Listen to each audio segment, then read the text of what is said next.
बेटे की प्रताड़ना से त्रस्त बूढ़ी मां दोनों बेटियों के साथ पहुंची एसडीओपी कार्यालय, लगाई मदद की गुहार। क्या आप बीना में अपने छोटे बच्चों के लिए अच्छा प्ले स्कूल ढूंढ रहे हैं? तो जल्द विजिट करें माय छोटा स्कूल, जो अब एक नए अंदाज में आता है। नई बस्ती नानकबाट, उज्जवल बिहार कॉलोनी, बीना। बेटे का बुढ़ापे में ऐसा सलूक जो देखकर किसी का भी दिल पसीज जाए। मनोरमा बाट की रहने वाली 17 वर्षीय अहिल्या सेन पिछले 1 साल से अपने ही बेटे की प्रताड़ना झेल रही है। बेटा न सिर्फ उनके घर से निकालने की धमकी दे रहा है, बल्कि मारपीट तक करने लगा था। परेशान मां आखिरकार अपनी दोनों बेटियों के ससुराल चली गई। जब बूढ़ी मां अपनी दोनों बेटियों के साथ वापस अपने घर लौटी तो उनके बेटे ने पूरे मकान पर कब्जा कर लिया और मां को घर में घुसने तक नहीं दिया। स्वयं का मकान होते हुए भी आज बूढ़ी मां अपनी दोनों बेटियों के साथ होटल में रहने को मजबूर है।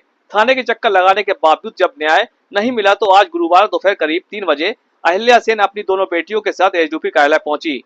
यहाँ उन्होंने एसडीओपी अजय कुमार के समक्ष अपने बेटे द्वारा दी जा रही प्रताड़ना और घर से बेदखल करने की पूरी घटना बताते हुए न्याय की गुहार लगाई है। एसडीओपी अजय कुमार ने पीड़ित मां को तत्काल कार्रवाई का आश्वासन दिया है। बेटे द्वारा अपनी बूढ़ी मां के साथ इस अमानवीय व्यवहार की घटना स्थानीय स्तर पर चर्चा का विषय बनी हुई है। सर, मेरा नाम प्रीति सेन है।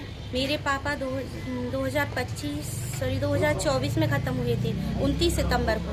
जिस दिन से मेरे पापा ख़त्म हुए उसके दूसरे तीसरे दिन से मेरे भाई भाभी ने झगड़ा शुरू कर दिया घर में। मम्मी का रहना खाना मुश्किल हो गया।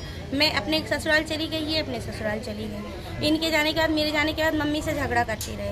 तो हम लोग किसी न किसी रिश्तेदार को मम्मी के पास रखते थे। अब रिश्तेदार हर समय तो रह नहीं सकते उनके साथ, उनको भी अपने घर में काम होता है। तो फिर सब अपने घर चले आए तो रोज़ ये लड़ते हैं इनसे। अब हमारा नीचे का जो कमरा घर है वो सेपरेट नहीं है सर, और पीछे से निकलने के लिए अलग से दरवाजा। इनसे बोला था कि पीछे से अलग से दरवाजे से निकलो आप, तो इनने परेशान करा। मम्मी हम लोग को बार बार फ़ोन लगाती। मेरी डिलीवरी हुई थी उस टाइम पे सर, ऑपरेशन से। बार बार मेरा आना मेरा जाना मुझे बहुत अखरता था। बच्चे को लेके ट्रेन में बच्चा रोता था, इनका आना जाना होता था बार बार। ये राजस्थान धौलपुर से, मैं इंदौर में हूँ। तो क्या समस्या क्या है? घर में नहीं जाने दे रहा? समस्या ये है कि इनको घर में नहीं जाने दे रहा, और इनसे कह रहा है कि अगर रहोगी तो अकेली रहोगी।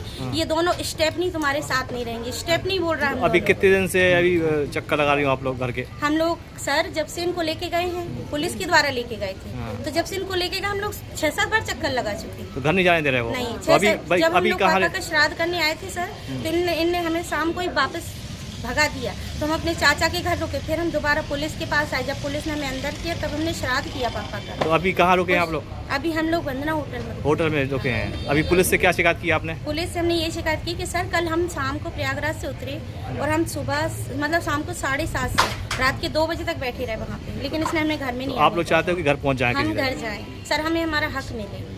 हमारा 75% का हिस्सा है उस घर में। हर प्रॉपर्टी में 75% का हिस्सा है हमारा, और उसका सिर्फ 25%। उसके बाद भी घर में नहीं घुसने दे रहा? उसके बाद भी नहीं जाने दे रहा। अब आप हमें न्याय दिलाओ।